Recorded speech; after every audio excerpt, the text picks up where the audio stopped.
Good evening, everybody, and welcome to this evening's Executive Committee of the City Council. Just to say, we're again conducting this under the COVID regulations on Zoom, and I'd like to, first of all, do the attendance. So, Sharon, if you can do the attendance first, please. Thank you, Chair. Yes, if I could just ask members to state you're present when I call your name. Councillor Bialik. Present. Thank you. Councillor Sutton. Present. Thank you. Councillor Fole. Present. Thank you. Councillor Gussain. Present. Thank you. Councillor Harvey. Present. Thank you. Councillor Morse. Present. Thank you. Councillor Pearson. Present. Councillor Williams. Present. Councillor Wood. Present. Councillor Wright. Present. We also have Councillor Mitchell as an opposition leader. Can you just state you're present? Yes, present. Thank you very much. And can I also just ask the officers in attendance just to confirm their name? Chief Executive and Growth Director Kareem Hassan. Present. Director Corporate Services Bana Kofaji. Thank you. Present. Director City Development, Housing and Supporting People Bindu Arjun. Present. Director Net Zero Excellent City Management David Bartram. I wasn't sure if he was coming. Director of Culture, Leisure and Tourism, John Paul Hedge. Director of Finance, Dave Hodgson. Present. Corporate Manager, Democratic and Civic Support, John Street. Present. Thank you. Service Lead, Environmental Health and Community Safety, Simon Lane. Present. Skills and Business.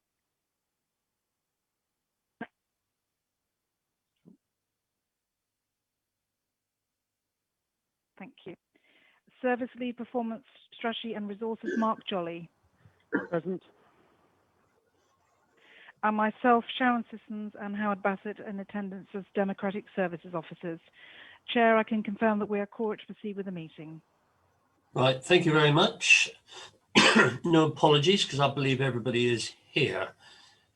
So I'll then move on to the minutes of the 12th of January. And are you all in agreement that I sign those as a true record? Yeah.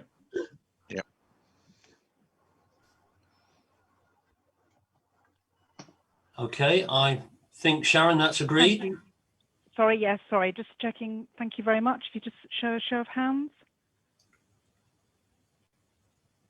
Thank you. That's unanimous. Thank you very much. Thank you. And to remind members to declare any interest, pecuniary or otherwise before the item, please. The item 4 is the local government exclusion of the press and public.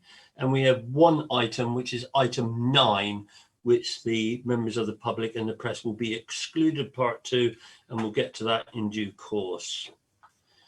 Item 5. I thought I heard, no. Item 5 is public questions, and we've got no public questions have been received. So I now move straight on to item 6, which is council housing and development resident involvement strategy. And I'll ask portfolio holder Laura Wright, please, just to move the recommendations, please. Councillor Wright. Thank you, Chair. The two recommendations are 2.1, that executive supports the council and housing, the council housing and resident involvement strategy 2021 to 25. And 2.2, that council approves the council housing and resident involvement strategy 2021 to 25 and the increase in staff resources required to deliver the action plan. Thank you very much, Councillor Wright. Bindu Ajan, would you like to talk to it, or are you asking Mark Jolly to? talk to it. I'll start if I can. Thank you, Chair, and I'll hand over to Mark if you have any difficult questions, if that's okay.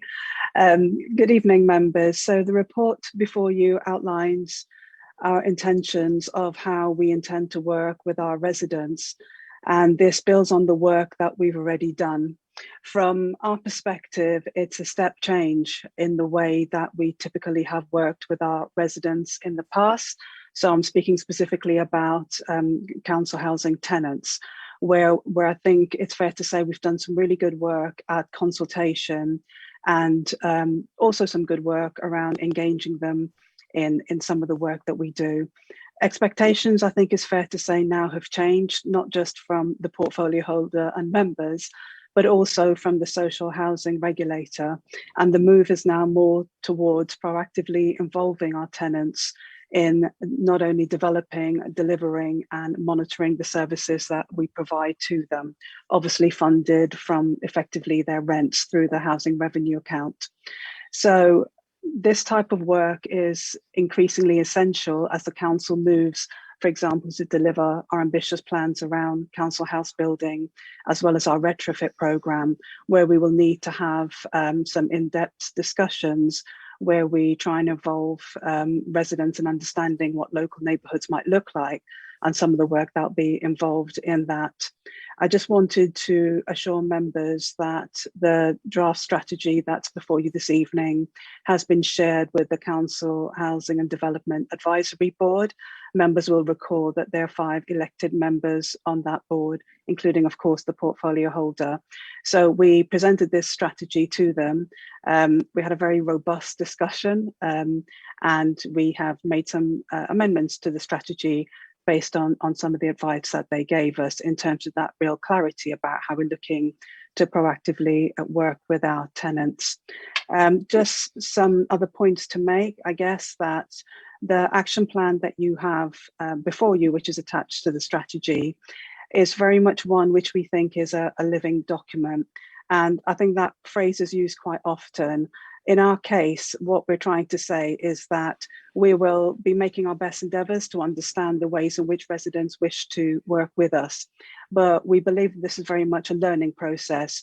It may very well be that we have ideas based on best practice in other places that we look to implement in Exeter, and it just doesn't work for our tenants. So we really are going to have to be alive to that and be able to respond and change our plans as we go along.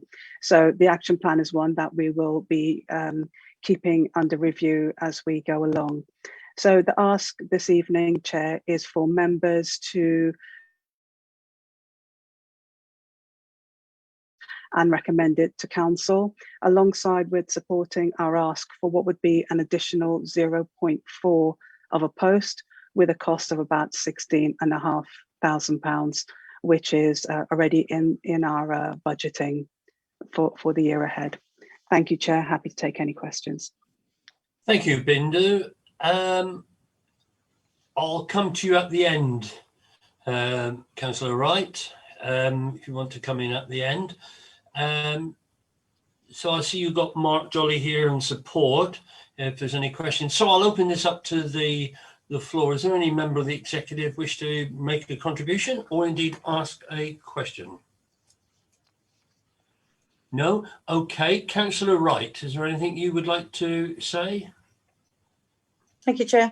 Yes, thank you to the officers for the work that they've put into this so far, and for also taking on board the comments and advice from the Housing Board as well to work with this. And just to echo what Bindu has said, it will be a living document, because until we start engaging more with residents, we won't know exactly how they want to engage with us. I actually find it really exciting that we're doing this at such a time when we're increasing our housing stock and doing the retrofit programme as well, that it's really good to know that we're going to have residents on board with us, shaping what we do for the future. So very keen for it to be approved, please. Okay, thank you, Councillor Wright. So there we have the 2 recommendations in front of us. So there we are. Thank you. So All those in favour, can you please show for Sharon, please? Lovely, thank you. I can confirm that's a unanimous vote, Chair. Yes, just for the record, I'll move it. I feel sure Councillor Rachel Sutton would have seconded it. Yes, thank you. Just get it round in the right order. All right, thank you very much. All that's been approved. Thank you. We move on now to item 7, which is the skills strategy framework. And I'm going to ask Councillor Rachel Sutton to move the recommendations. Councillor Sutton. Thank you, Chair. There are 2 recommendations on this report. One, that a piece of research is commissioned to refresh the skills strategy evidence base with a particular focus on the impact of the pandemic on the skills base and labour market in Exeter. This will be done using existing financial resources. And 2, that Executive approves the Exeter Skills Action Plan for January 2021 to March 2022, which is at Appendix 1. This has been developed to address the immediate known impacts of the pandemic on businesses and residents. It demonstrates that all proposed actions link clearly to an area of the Building Exeter Back Better recovery plan and also the contribution to the clean growth agenda. Thank you.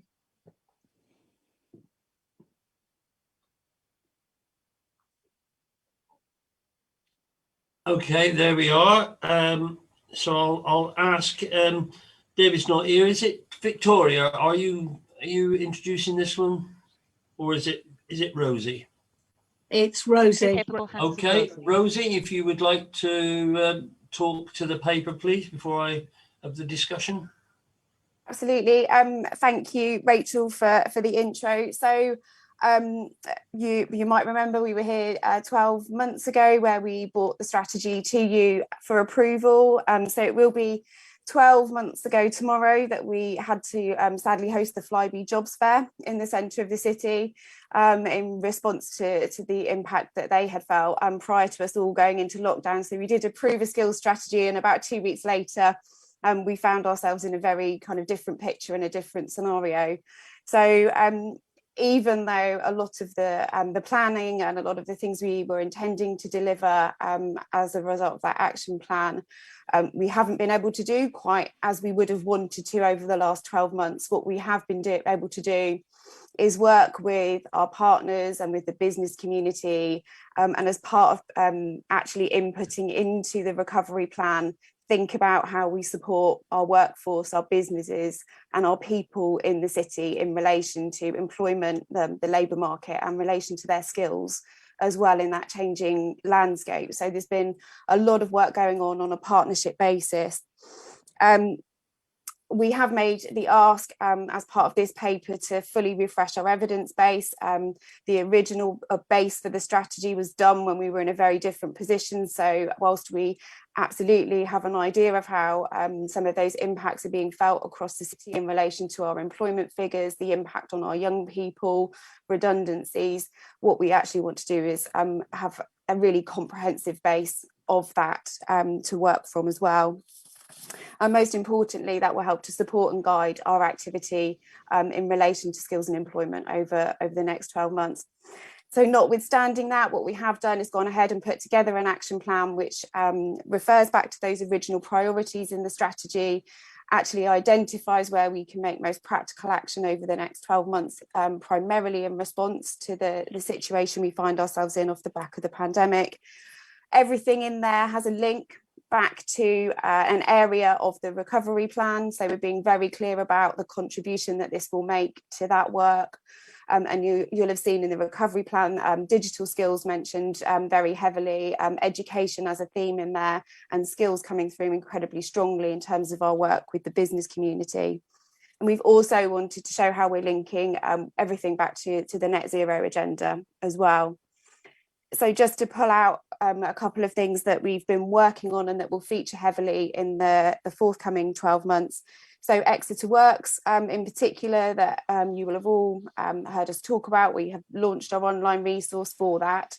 and we are full steam ahead in terms of the planning for a physical hub in the city centre to be opened in April, in line with roadmaps and the things that we can do safely in terms of supporting people on a face-to-face basis in relation to their current situation, whether that's around redundancy, looking for training, support, guidance. That physical space is very much being developed in conjunction with Devon County and with a joint bid to the Department for Work and Pensions that will specifically support young people. So that's very much designed to actually address the needs of those young people and the impacts that they're being felt, and support them into some form of activity, whether that be back into training, into education, or into a job of some sort. We know that young people have been affected by the pandemic. We know that Job Centre have seen the numbers of 16 to 24-year-olds on their roll go up. So we will be very keen throughout everything we deliver in this strategy to help and support and address that, and to put things in place to actually help and support those young people. Which leads neatly into, you'll have heard us talk about Kickstart and the Kickstart scheme from government, which we are helping support businesses to access. We've so far had 114 placements approved for young people across the city. A number of those are now being advertised by the Job Centre, and I'm really pleased to say we have 9 Exeter City Council placements that are currently being advertised. The Job Centre have told us lots of interest in those roles already, and we've also got a couple more in the pipeline from other colleagues taking an interest in engaging with that scheme. And I think most of all, in terms of delivery of this action plan, it will be incredibly collaborative. We've got a strong group on our advisory group now. We've got our key sectors represented, and we have got people that are really keen, particularly in the area of supporting our young people, making sure that they don't miss out on any opportunities available to them as a result of the pandemic. And that will be the strength in terms of delivering this work as we move forward over the next 12 months. I'm happy to take any questions. Right. Thank you. I'll come to you at the end again. Rachel, is there any other councillor wish to ask a question or make a contribution? Councillor Gussain, Councillor Wood, and then Councillor Wright. Councillor Gussain. Yes, I'm really, really pleased and excited about the programme that you have put forward. I'm an ex-teacher, and any training for young people is so important, and I'm very pleased about all these like Inspiring Girls celebration event and Exeter Skills Summit. So can you please tell us a little bit more, tell us in more detail what sort of activities and where is this hub going to be? Thank you. Yeah, Rosie, I'll come to you at the end after we've had all the contributions. If you could deal with it then, please. Councillor Wood. Thank you, Chair. I'm really pleased to see this. I know from my own portfolio around physical activity that the pandemic has had quite an impact on the data set we thought we had, or we did have going in. It's now completely different. We have done some checks on that, so we are aware. But of course, the level of detail in the data set that you already had was quite intense. So yeah, it will be very useful, I think, to refresh all that. But I'm really pleased to see that the council yet again is standing up and meeting the needs of the city, not necessarily within what it has to do, but within what it knows the city needs to be done for it to help support the recovery. So thank you very much. Thank you, Councillor Wood. Councillor Wright. Thank you, Chair. Yes, just to echo what's been said, really fully support this.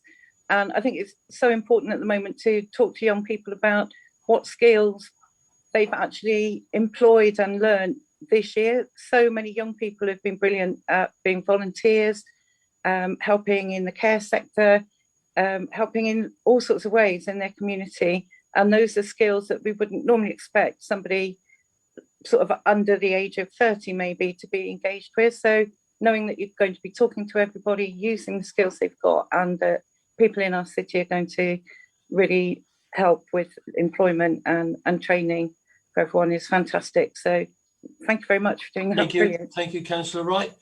In the absence of anybody else, Councillor Sutton, do you want to come in on anything at this?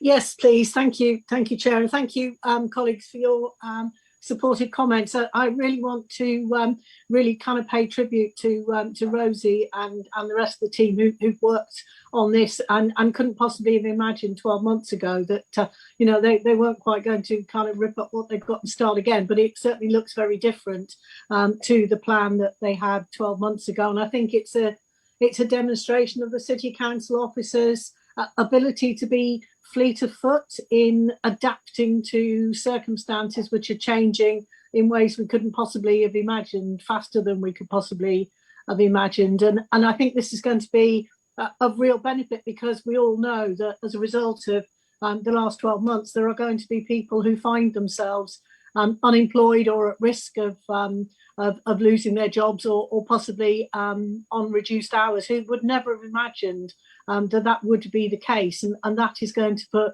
particular demands on both us and our partner organisations. And I really want to mention the partner organisations, the Chamber of Commerce, the County Council, and if you look at exeterworks.org website, it's great because, you know, we have other organisations like the Citizens Advice Bureau and like Exeter City Community Trust, all of whom are keen to work with us to provide the best possible access to information and support for our residents. So I really welcome this report and these recommendations. And if you haven't had a look at the website, I would encourage you to do that. And I'm very much looking forward to the physical hub. I'm not sure if it's in the public domain yet. I know Councillor Gussain actually asked, and I think Rosie might have to answer that privately. I know where it is, but I don't think I'm allowed to say. But others will guide me if we can announce it. But I commend the recommendations. Thank you. Okay, well, if it's a part two matter, Rosie will tell us. Rosie, can you answer Councillor Gussain's question? I can answer and say it'd be very central in terms of location, and a great prominent location in terms of footfall, with proximity to a number of our partner organisations that would be referring people to that space. Good, thank you, Rosie. You make a very good politician. Right, so we have those two recommendations there. I'll move them from the chair. Can I have a seconder, please? Seconded, Chair. There we go. Sharon, if we put that to the vote, all those in favour?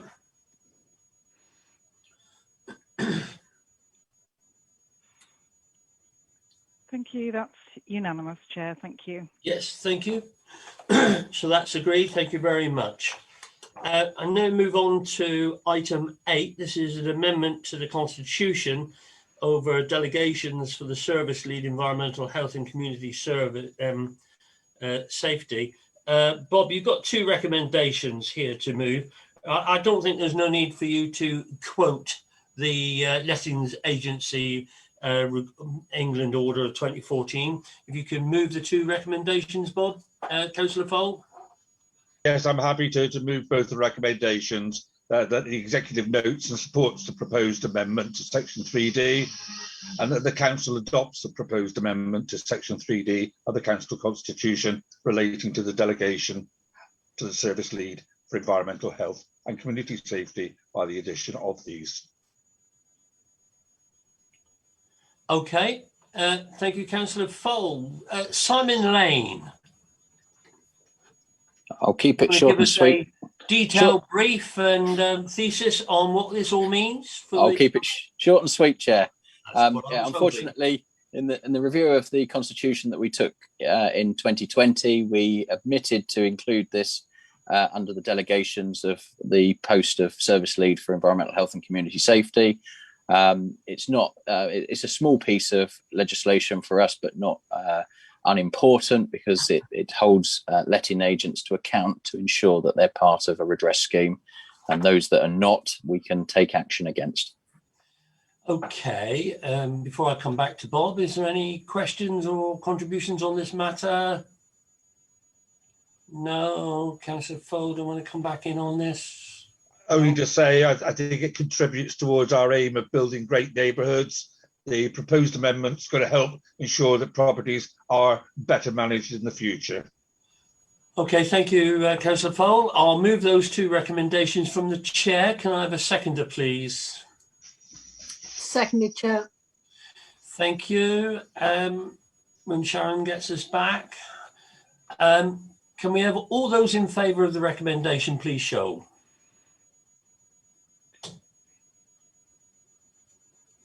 Thank you, Chair. I can confirm that's unanimous.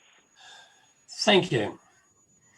Now, before the public leaves and we go into item 9, I think it's important that I acknowledge here this evening the explosion that took place in the Durry Yard quarter of our city last Saturday week. And what I feel I need to do, and want to do more importantly, is to thank the university, thank all the officers at the council who went over and beyond, thank all the agencies, the police, the fire services, the army.